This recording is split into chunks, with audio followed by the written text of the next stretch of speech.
I have about 6 talks that I give that I can give almost in a coma. You are about to hear probably the most disorganized, disgruntled public speech I've ever given. And I'll tell you why.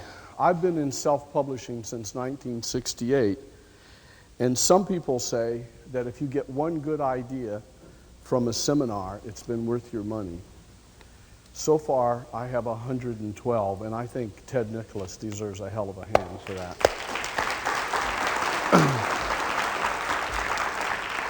Secondly, it doesn't put a dime in my pocket whether or not you buy his products.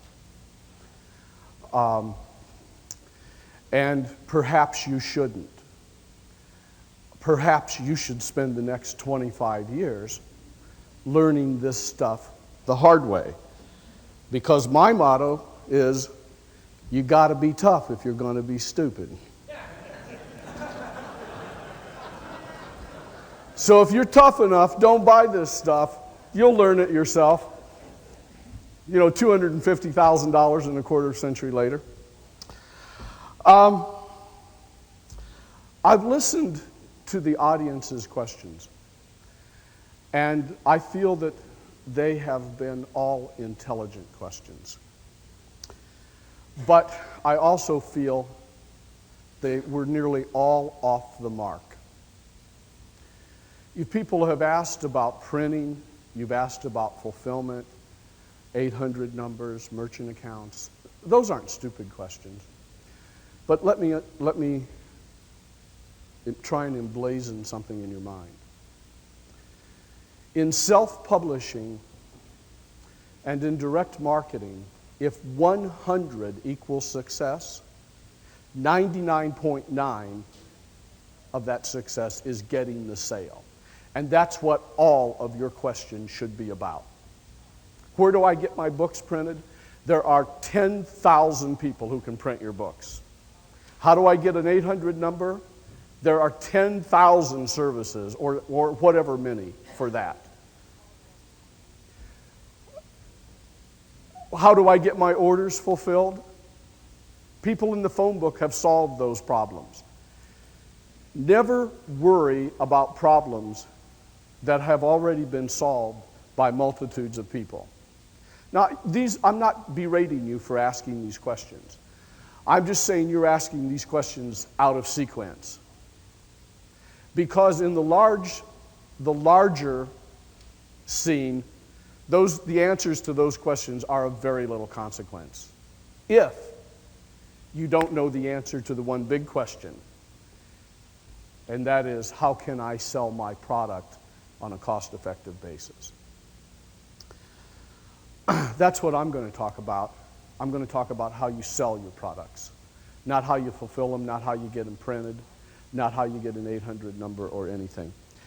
I've been in self-publishing since 1968. I have made so many millions of dollars that I have become a legend in my own mind. None of you should feel jealous about that, because I have the same capacity for keeping my money as a pig has for solving geometry problems. I've got a big earning capacity because I have to, because I'm so stupid about money.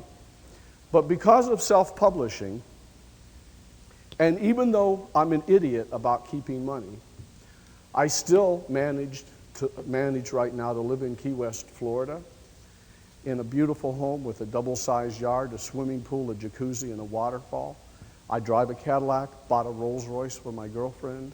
I have 3 boats. One is the original Sea Hunt. One is a Ribowitz, which some people consider the finest fishing boat in the world. And almost all of that came from money that has been sent to me in the mail or telephoned to me with credit cards. When I fly over the United States, I look down on the country with happiness, secure in the knowledge that 1 out of every 3 homes I have flown over has sent me or one of my clients that I got a commission on a check. That's the only part about flying that I actually like.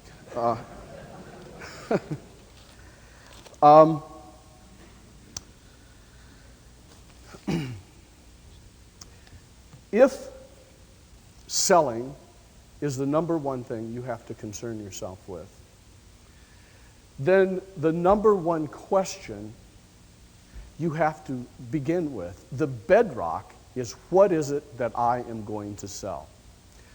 And Ted has offered you some really excellent suggestions on what to sell. And I am going to give you some almost foolproof suggestions on what to sell.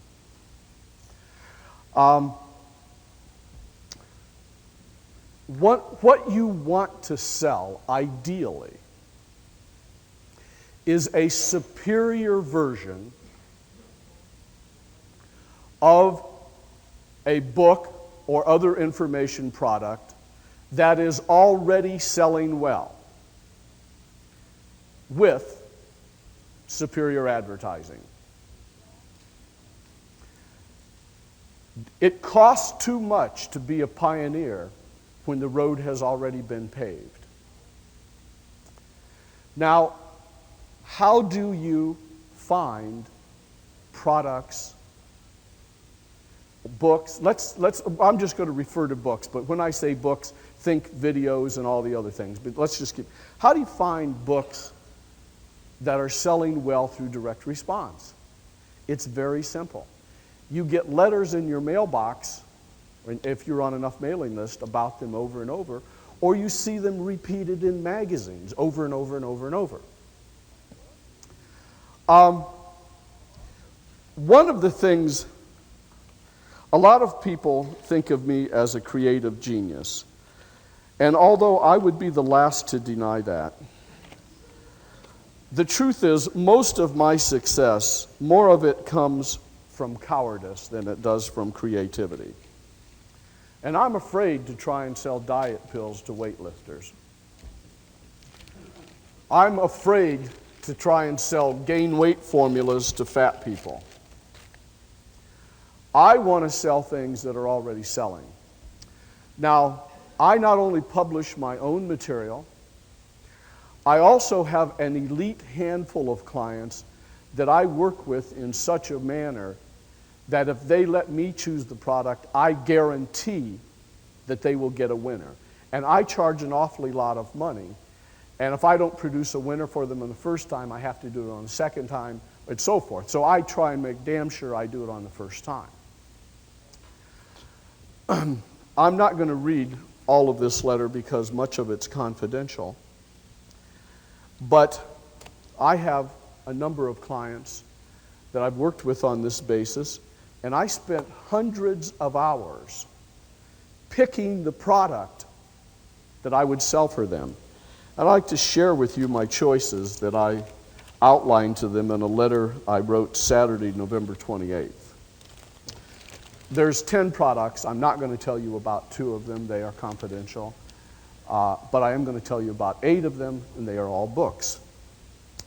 1, the approximate title of this one will be What to Do About Arthritis Pain. I envision it selling for between $10 and $19, and there is a huge proven market for such information. 2, approximate title, How to Pick Up Girls Instantly Anywhere in the World. This is another proven monster product of which similar ones have been selling well for years. There is no end to this market. 3, approximate title, How to Negotiate and Win No Matter Who You're Up Against.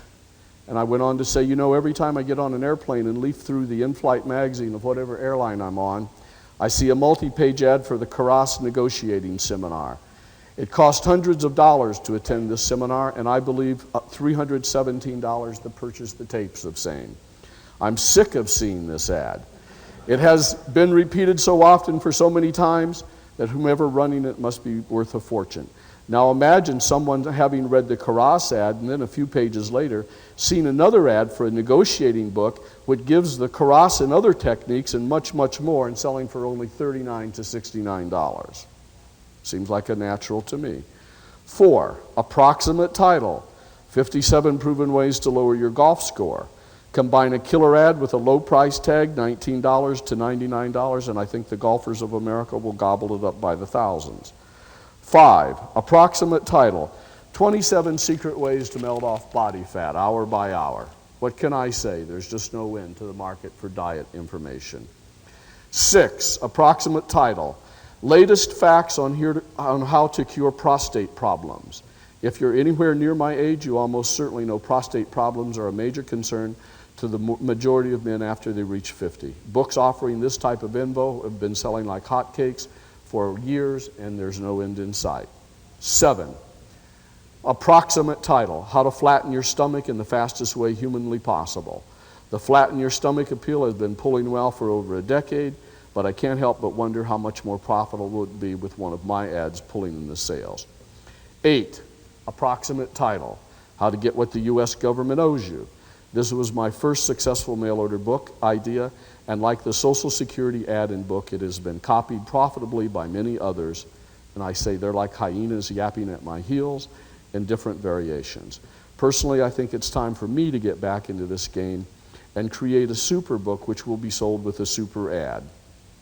This area is all the more enticing now since there are so many cars, boats, homes, etc. that have been seized by the DEA and customs agents, which can be purchased dirt cheap by a person who has the right info.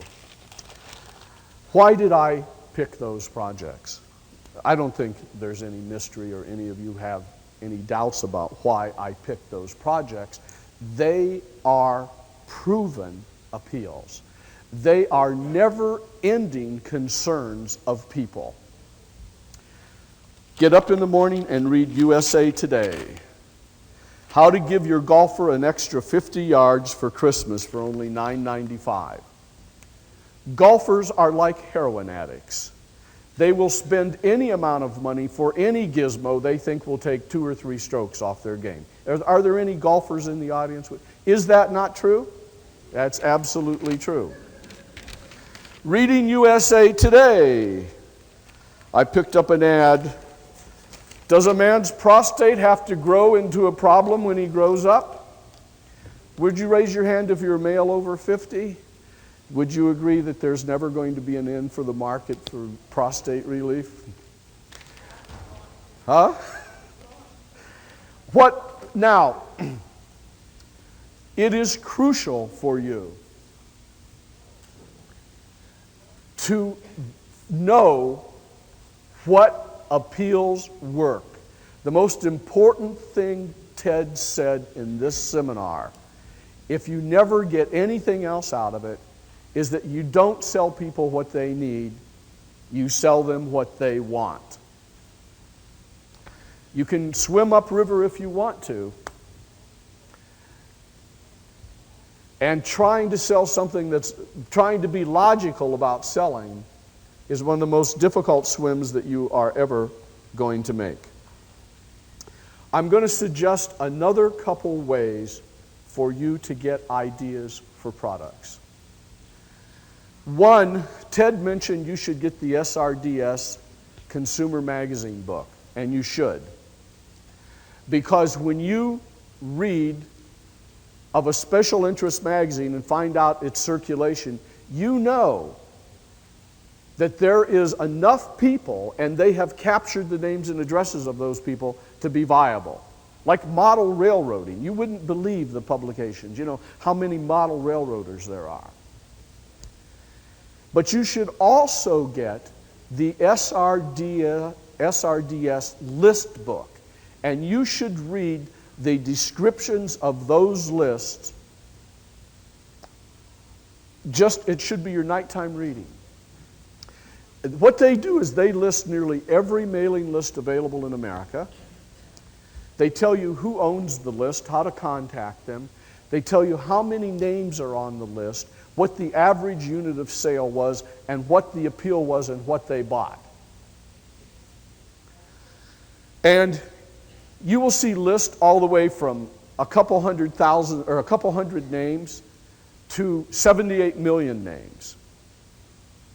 Now, if you're going to put your time and energy into writing a book And writing is the single most difficult work in the world. Does it not make sense to write a book that's going to sell a ton of copies as opposed to writing a book that's only going to be read by your mother-in-law because she'd be too embarrassed to not to? And so if you read the SRDS list book, for example, and you find that last year 475,000 people purchased by mail a book on how to lose weight, and only 1,250 purchased another book on how to gain weight, what are you going to write your book about? How to gain weight? Got to be tough if you're going to be stupid. So you should, of all things you should become, is you should become a student of markets. Become a student of markets.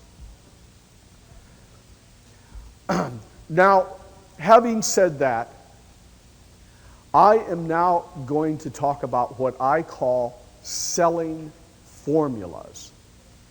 And what I have learned is the best way to work with these selling formulas.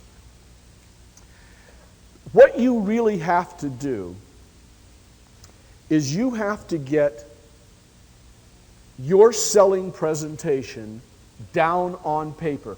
That is the first step to every great marketing campaign. And then you have to translate that or permute it or reform it or adjust it into what I call delivery systems. I look at my sales message as a nuclear weapon and the delivery system as the vehicle that gets it to the consumer. And we're going to talk about some delivery systems and ways to make, that I have found through trial and error, to make those delivery systems more effective. No matter what form of direct response marketing you get into, you must understand the basic principles of superb direct mail. Because if you market through magazine ads, the most profitable point in your whole business process is the day you get the order from the ad and send that guy a first-class letter saying thank you, reselling him on he made a wise decision and giving him the opportunity to buy something else. That's direct mail. If you sell by television, it's the same thing. You've got to understand direct mail. I could talk up to you about direct mail for the rest of this seminar, but I'm going to do a very condensed version of how I learned some very hard-won lessons.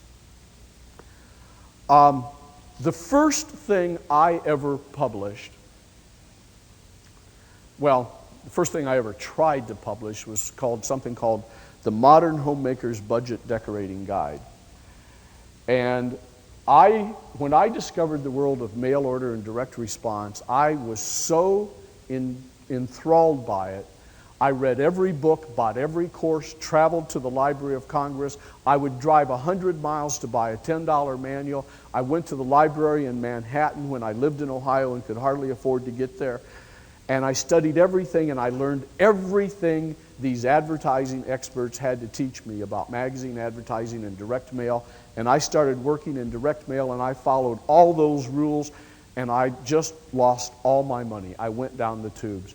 Many of you already know this, but there was a point in time I actually was spending the utility money to buy postage, to mail letters, and we would be sitting in a dark house with no running water waiting for orders that never materialized. And my wife, who is not my wife anymore, was a very stubborn, pig-headed woman who thought that living in a dark house without running water was a sucky way to live, and said, if you're going to continue doing this, you better damn well figure out how to do it. So I went down to my basement and I put myself in a mindset that I call ice brain, and I said, what would you do if you had to write a letter to somebody and ask them to send you money, and if they didn't, the government would behead you. Then I thought, well, I'd learn some of these tricks I used while selling Sacre Peters door to door. I wouldn't do all this other stuff.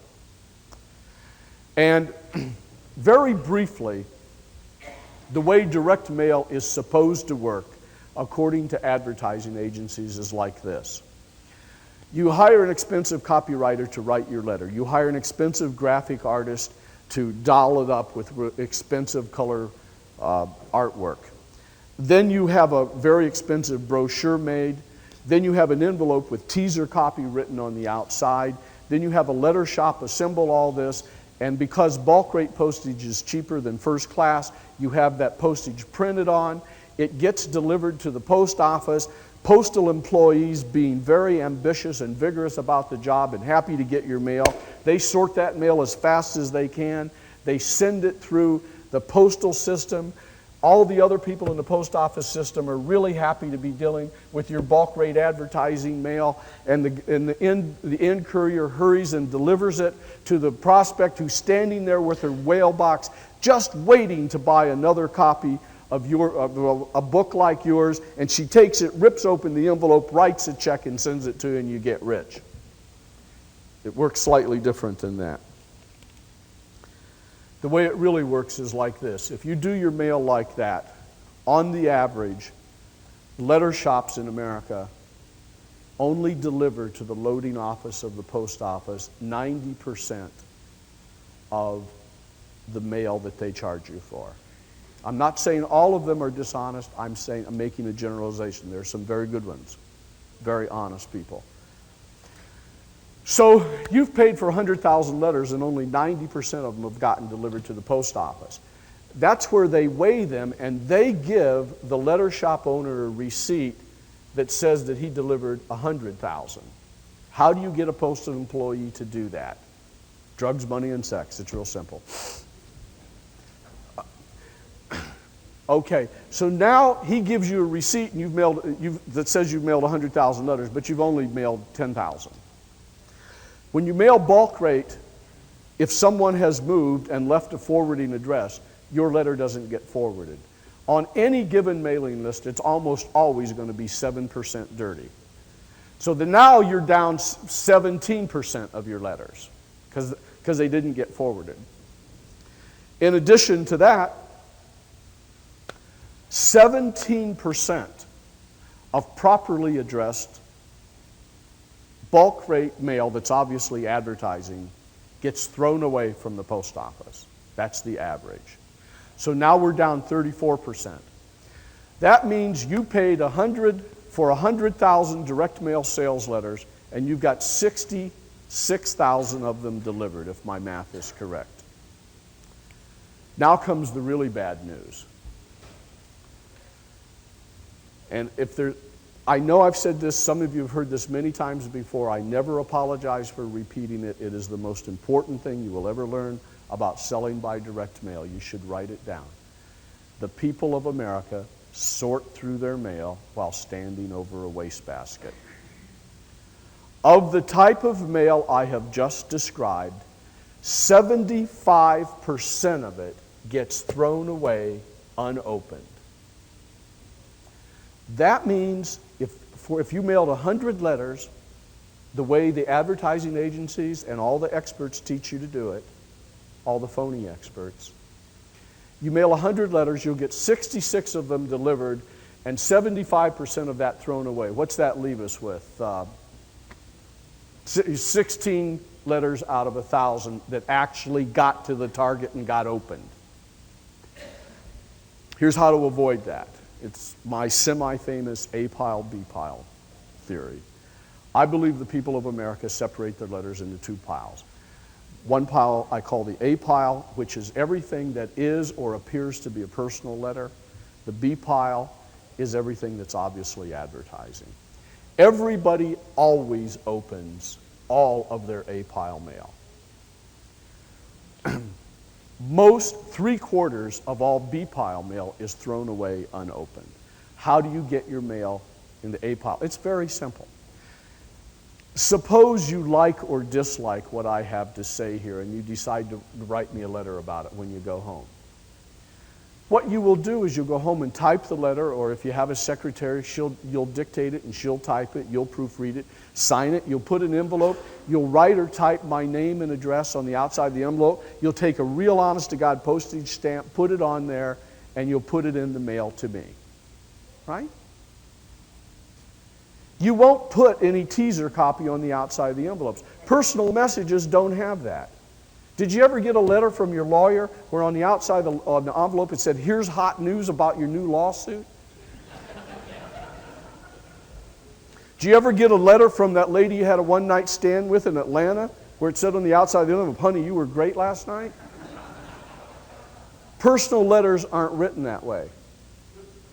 Personal letters, the biggest reason that people open an envelope, what is it? To find out what's inside. And if you say, "Here's how to get Time Life at half price," you don't have to open the envelope to find out what's inside, because you may not know all the specifics, but in a general way, you know what's in that envelope. A subscription pitch for Time Life magazine. So never use teaser copy, never use bulk rate. Now I'm going to tell you something that might surprise even Ted, because it surprised a lot of big marketers. You can use bulk rate in a way that will be more cost effective than first class mail, and you shouldn't do it anyway. I'll explain why. If you use a buff colored envelope and a bulk rate stamp and direct impression addressing, the main thing you will do with that is fool the postal system into thinking it's first class mail and that they have to deliver it. And sometimes, not too often, but sometimes, using bulk rate in that fashion will be more cost effective than using first class mail. But here's the rub. Remember when I said on the average 17% of bulk rate mail gets thrown away? That's the average. Sometimes they throw it all away. Mark Stoddard had a tested appeal. He tested it every way from Sunday. It was a big money maker. He dropped 600,000 pieces of mail and didn't get a single check. He went to Chicago to find out why. It was easy. All 600,000 letters were in the dumpster behind the main Chicago post office. Write this down, please. Bulk rate is the dumpster rate. Make your letters personal. Now, when you use direct mail, sometimes it is very helpful to have an order coupon and a brochure with pictures describing what you're doing. And I found out from a pornographer how to do that and still maintain the personal look. This is a true story. I had a girlfriend that owned one of these private mailbox services, and one of her customers was a pornographer. And he sent out letters just as I described, A-pile mail, but he had a white sealed envelope in there, and he said, "Contents." He said, "Warning, do not open this envelope if you are offended by explicit pictures of naked women doing absolutely insane, debauched things, And I got to thinking about that. That's a hell of a good idea for much more palatable marketing things. So I still use brochures sometimes. I still use order coupons and so forth. But what I do is I put them in a plain white sealed envelope and say, "Please read this. Please open this envelope after you've read my letter." Do you see the difference? Selling is like seduction, but it's not rape. And seduction works best if there's a little foreplay, if you go on a date and buy dinner and have a little wine or something, etc., before you pop the big question. This is a cleaned up version of how I usually present this. Because I promised Ted I would do that. So I'm going to try and make the point in a sanitized way. But what I'm saying here is that it isn't just the question, which in that case is, will you go to bed with me? And in your case, it's, will you buy my book? It's just not the question, and it's just not how you ask it, it's when you ask it. It's when you ask it. And the dummies in direct mail land ask the question on the envelope. Before there's been any warm-up, any foreplay, any wine, any meals, any nothing. You know, I can't get many women to go to bed with me under any circumstances, but if I asked them when I first saw them, I think I'd be beaten bloody. That's what these guys are. They're financially beaten bloody. They ask the question out of sequence. That's a very heightened version of direct mail. Make your direct mail look personal from one human being to another. Use first-class postage, direct impression addressing, and if you have to use brochures and order coupons, which are sometimes legitimate, put them in a sealed envelope inside the direct mail piece.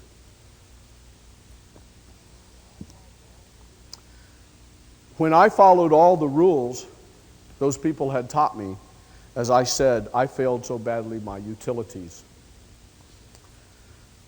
were turned off.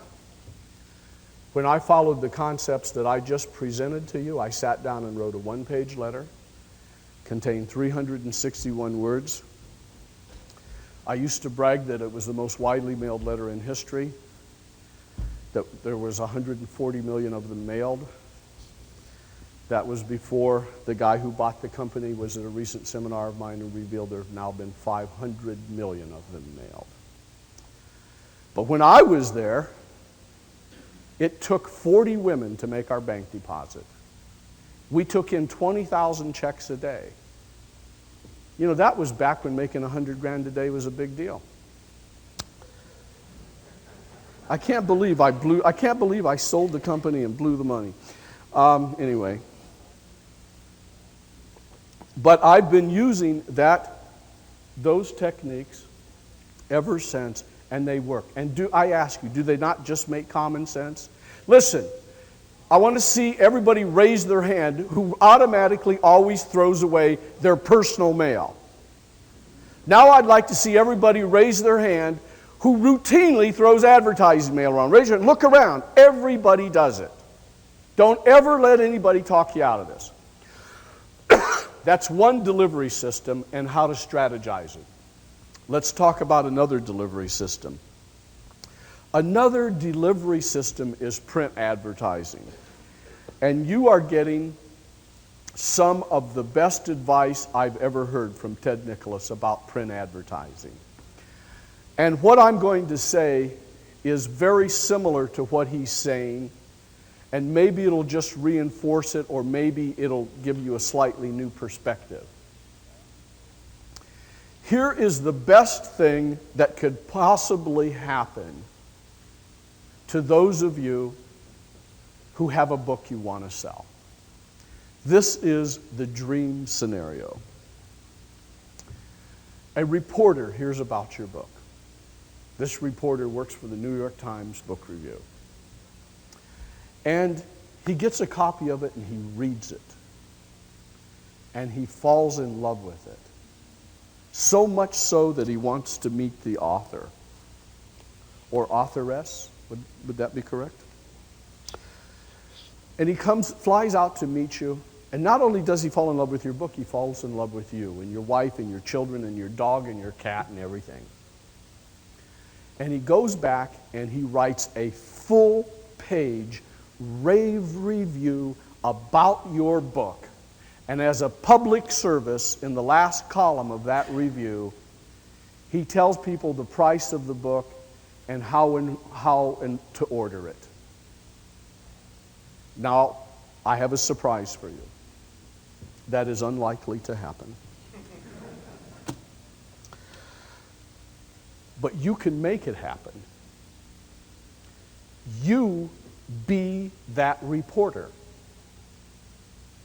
And you write a rave review about your book that looks like an article. That's very important. There's another note you should take. Ads that have an editorial look, an article type look, get 500% more readership than ads that look obviously like ads.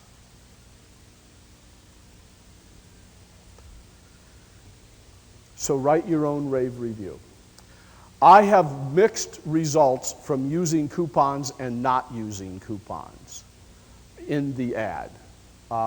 Usually I don't. Usually I have standard verbiage saying, will this book help you? It's easy to find out with no risk whatsoever. Here's how to order. All you have to do is write your name and address and the words "World's Best Diet Book" and send it with your payment of $39 plus $3 postage and handling too. And it fits right in there with those. The ordering instructions are crucial parts of your advertising, and you should study great ordering instructions. So one delivery system is what I'll just call straight direct mail. Another delivery system is what I'll call straight space advertising. Another delivery system, and I would say to those of you in this room who are working on a limited budget, this is the delivery system that has the highest percentage chance of success of all marketing models known, at least known to Halbert. And that model is running small space display ads that generate leads. Now notice I didn't say classified ads. There's been a lot of people lost a lot of money in classified ads lately because they got suckered into running thousands of dollars of them because they're so cheap. But what the people don't understand is that the offers that work in classified ads relate to subjects that people normally read classified ads for. You don't read classified ads every day. You read classified ads when you want to buy or rent an apartment or sell a house or get a job or buy a car. And if you have an offer related to those things, it'll work in a classified. Generally, your offers won't fall in that category, so you want your lead generating ads to be display ads. Not classifieds, display ads. I have a client who has a book that sells for $1,250. And there is nothing to increase its perceived value. There's no video cassettes with it. There are no audio cassettes with it, and so forth. He hired me to sell it for him, and it's selling like hotcakes. And you know how I did it? And it said, there's a lead-in headline that says, "Wouldn't you like to make your money bulletproof?" And then the main headline says, "Free report reveals how to pay zero taxes and totally eliminate lawsuits. To get your copy, call such and such a number." Now, the reason you want to run those kind of ads is because the most expensive thing in all advertising is waste circulation. And if you run an ad in a newspaper, and let's say that the ad is for piano lessons, the fact of the matter is that only a small percentage of the people in that paper are interested in taking piano lessons. All the rest of it's waste circulation, and you have to pay for it. And paying a full page for a publication that has 99% waste circulation is too much. So you need this hot little lead generating ad that sucks it out. When the lead generating comes in, you immediately send them by first class mail a multi-page, hard-hitting letter selling the living daylights out of your product. Which brings up a comment. No one's asked me that question. I don't even give people a chance to ask me. Well, nobody will read all that stuff. Here's what the statistics show. 2-page letters, out pull 1-page letters. 4 pages, out pull 2. 8, out pull 4. 16, out pull 8. 32, out pull 16. I don't know where it ends, but I know that it doesn't end at 56 pages. Now what I try and do is teach people how to think about things, because no one can teach you every little ramification. But if you can teach people how to think about things, then the ramifications become easy. And I want you all to imagine this. I want you to imagine that God, being the merry prankster that he is, got bored one day and took your spouse away from you, and you could never be with your spouse again. And God said, since I'm God and I can do whatever the heck I want to do, I've decided to have a little fun with you. Now, I know that you need a woman if you're a man, or a man if you're a woman. I know you need another spouse. So I've selected 100 of them from which you have to choose one of them to spend the rest of your life with. And just because I'm God, I'm going to make it a little harder. You're not going to get to meet them. You're not going to get to talk to them. You're not even going to get to see a picture of them. I'm going to have each 100 of them write you a letter. And from those 100 letters, you got to pick the man or woman you're going to spend the rest of your life with. What would you want that man or woman to tell you about themselves? Everything there is.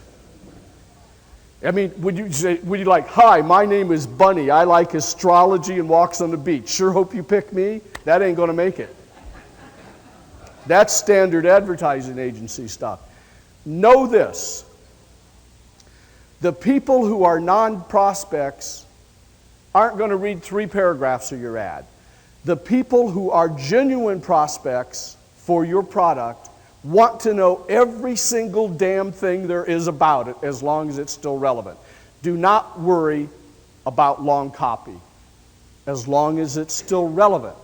You don't throw it in just to make it longer. It's got to be relevant.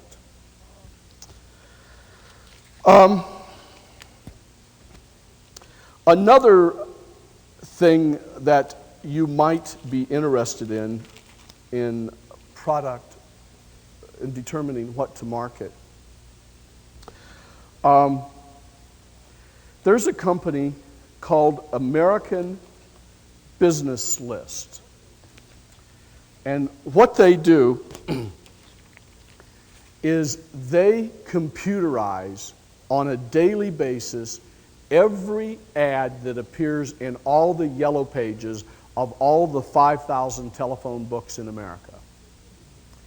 And that database is broken down by the size of the company, the type of the company, yearly sales, the manager's names, the telephone number, and the number of employees, etc. Now, all of you know, I think I publish a newsletter. Several of you in this room get the newsletter. And I've been so busy marketing other people's products, I really haven't had time to promote my newsletter. But I got to thinking, you know, I just started my newsletter in 1986. I made one mailing to it that brought in $1.75 million. Maybe I ought to get more subscribers. So now I've decided to do that. I have a book, it's called, many of you have the book, it's called How to Make Maximum Money in Minimum Time, and mostly it's a collection of back issues of my newsletter with some additional material. Well, I've come up with a new plan to market it, which I'm working with several of my clients on, and I'm going to share the concept with you in the hopes that it will spark an idea how you could do something similar. Let me tell you something. I hate plagiarism. I think I have had more people steal my writing than any other person in direct response. What you should do when you see someone else's work is you should be inspired by it, to go above it. You shouldn't Xerox it.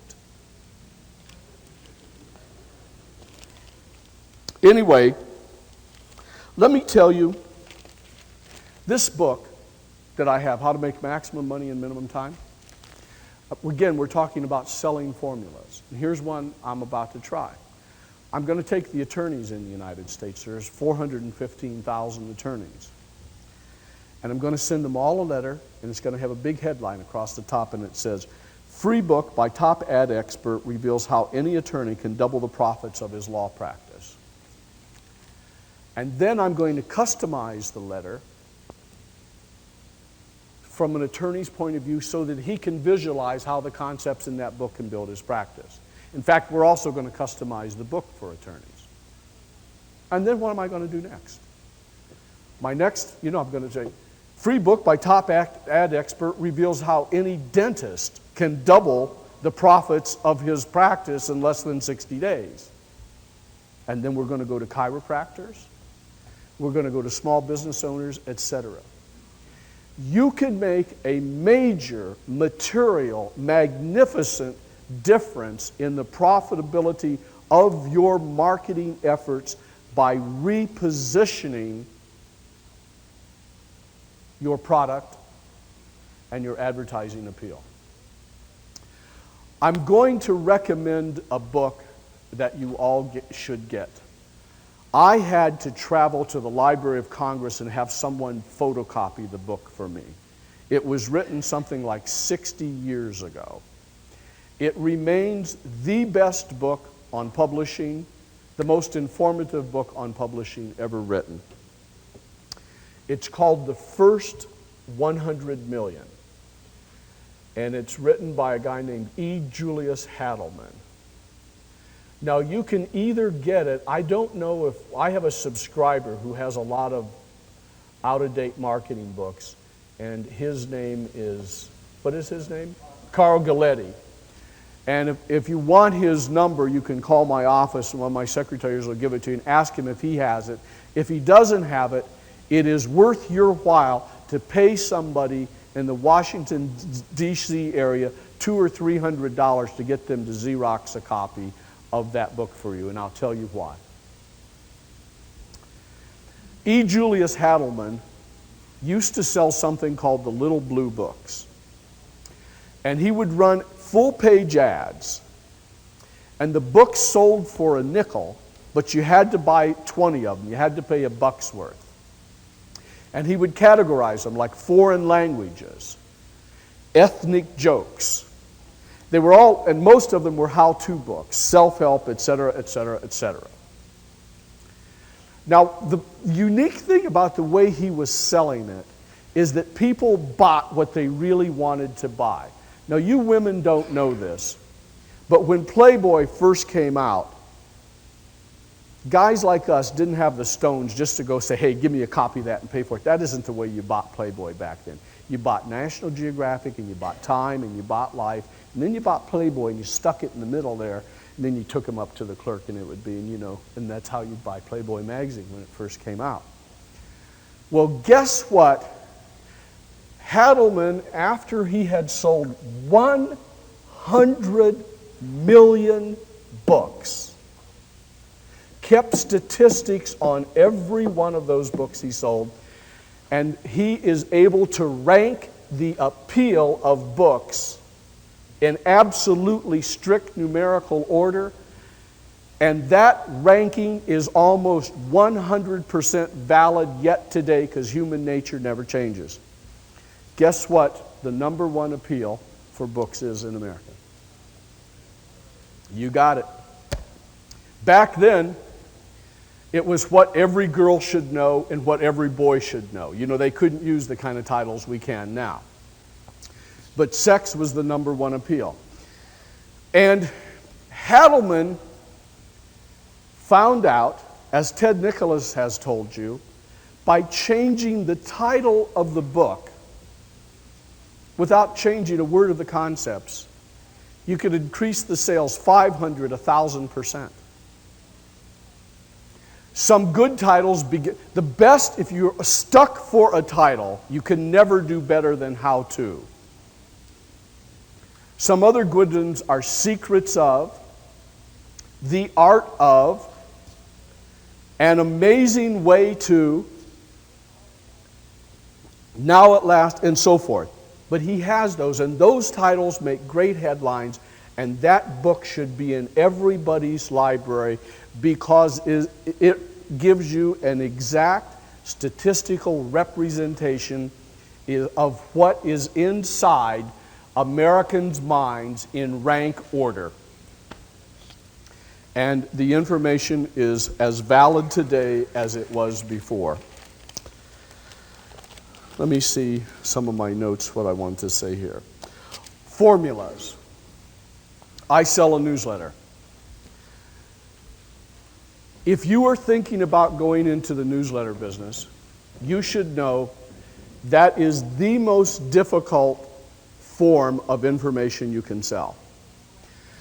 The people who buy newsletters are the most intelligent and dedicated and real players in the world.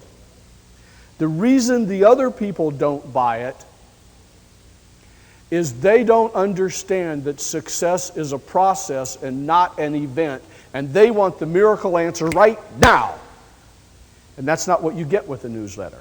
They don't want it parceled out month after month.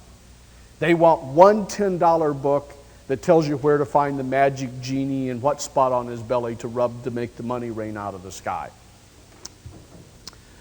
So newsletters, I will tell you this. If you think about publishing a newsletter, people ask me, how long does it take you to write your newsletter? It takes me 24 hours a day, 365 days a year. It's never out of my mind. My newsletter is me. It's my life. The newsletters that succeed are the ones that are called personality letters. And that doesn't mean that you just put personality in it. It means that the writer takes a stance.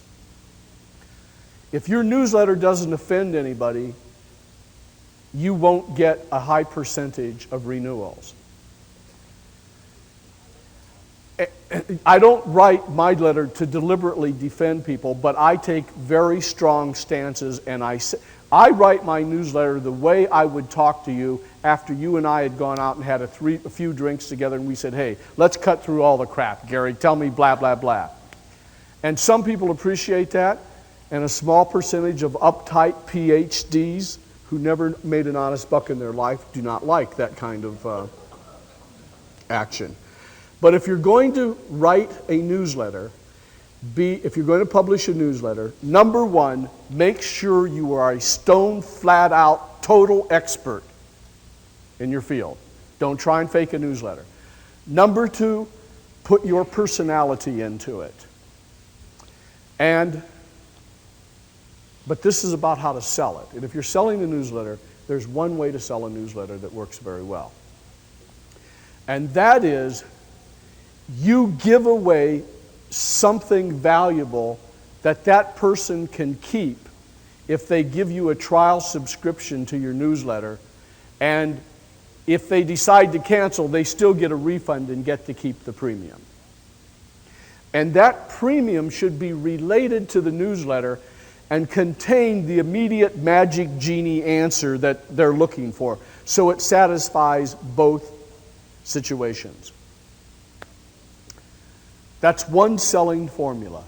Give away a premium with a trial purchase of your product. A premium that you can keep even if you decide to return the premium for a refund. That's a selling formula. I'm going to tell you one I am experimenting now that's fascinating. I have found, I don't really understand it exactly, but I have found that few people are indifferent to what I have to say and what I write and my personality. A lot of people don't like it, but few are indifferent to it. And I have found out that my flagship book, the Maximum Money book, is like a giant meat cleaver dividing a sea of humanity. And it takes all these ugly, dull, boring losers who are image conscious, and it puts them over here, and it puts all the players who want the straight scoop over here. And so it occurred to me, the more people I can get to read my book, the more people I will get to subscribe to my newsletter. Now I want to tell you a very interesting story with a very important marketing ramification. Probably the best media buyer I know, the most knowledgeable guy for opportunity type magazines, like Success and Entrepreneur and Income Opportunities, is a guy named Jay Flanagan. And he told me that blind ads, most of the ads in those magazines are blind ads. They offer a mystery secret. You know, I was broke, I was eating the bark off trees, sleeping in my car, and then all of a sudden it came to me and my whole life changed. And now I've got tons of women, 55 Rolls Royces, and 127 homes. And you can have it too if you'll just buy my secret for $10. Now my ad describes exactly what you'll get. It's very specific. But those blind ads outpull my specific ad by 3-to-1. But there's a major difference. When a person buys from one of those blind ads and he gets the book, as a general rule, that's the end of the business relationship. When a person buys my book, which was very specifically described, and finds out that it lives up to every promise I made and more, it becomes the beginning of the relationship. And a very high percentage of those readers go on to be subscribers, lifetime subscribers, clients, video and tape buyers, seminar attendees, etc.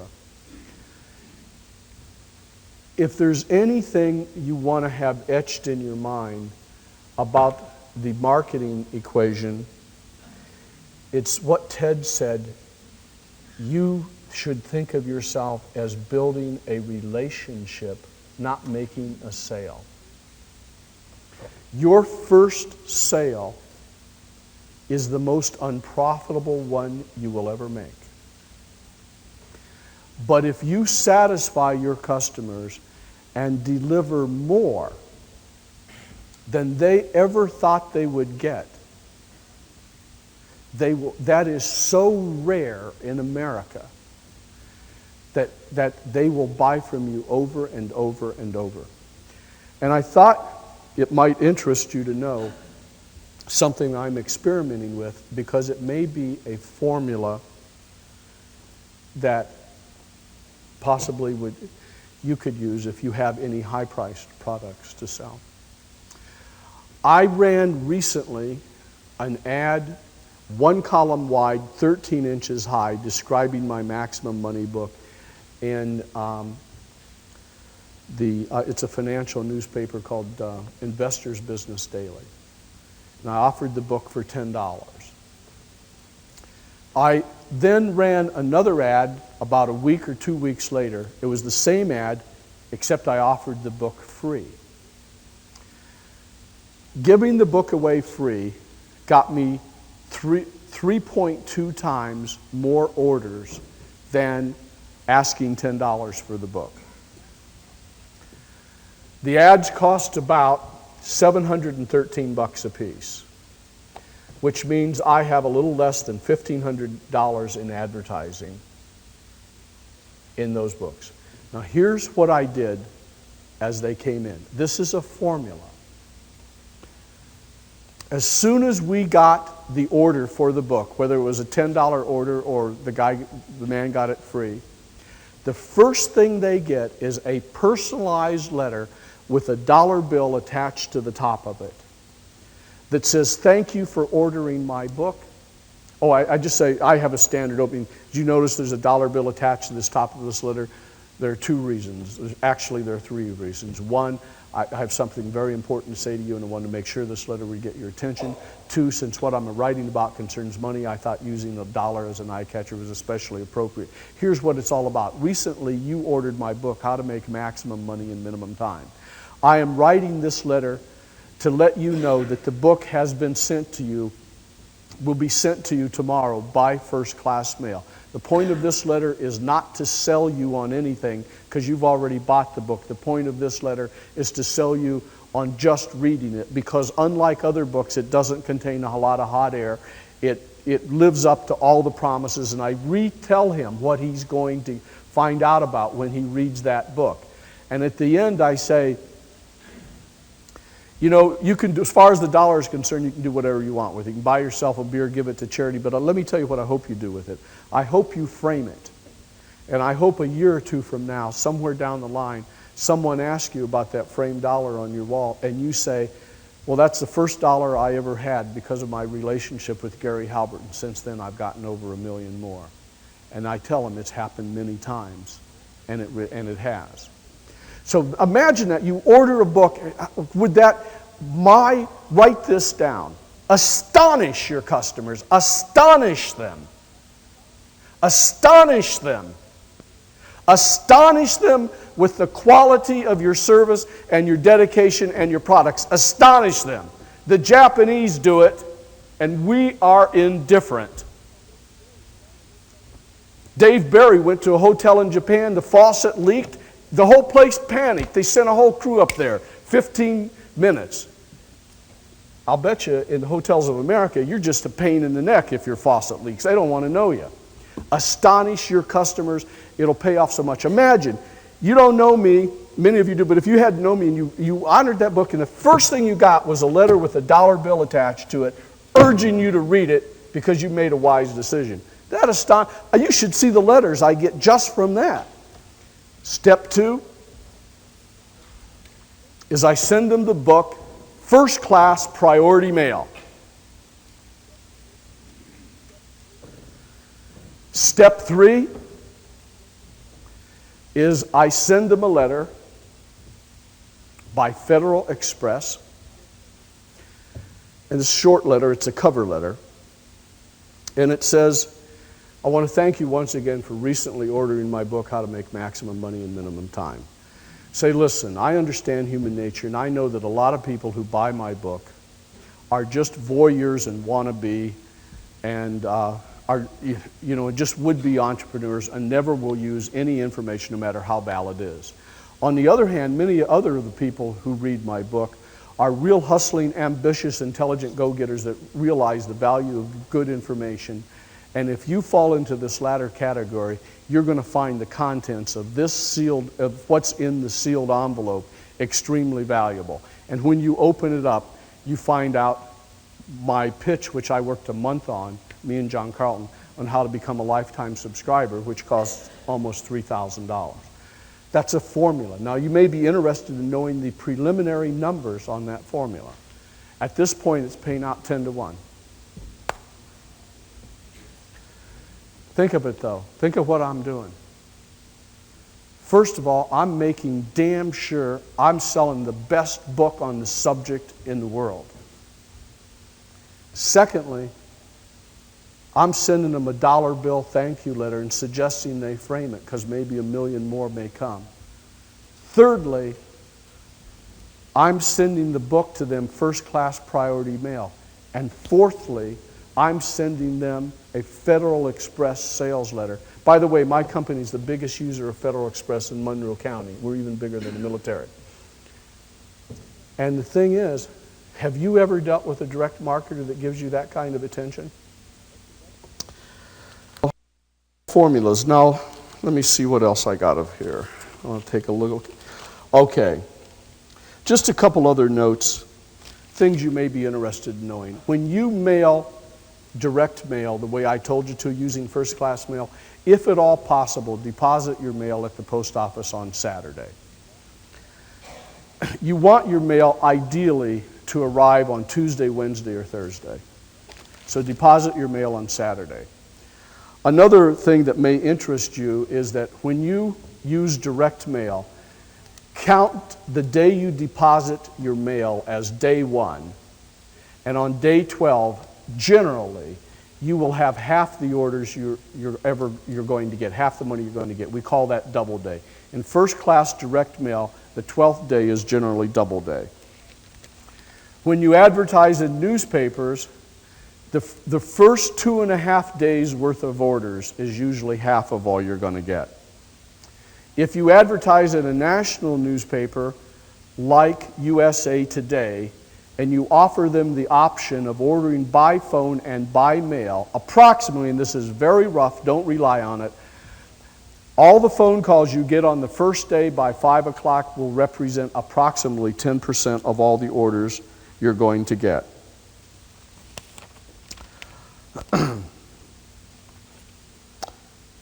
Let me see here. I'm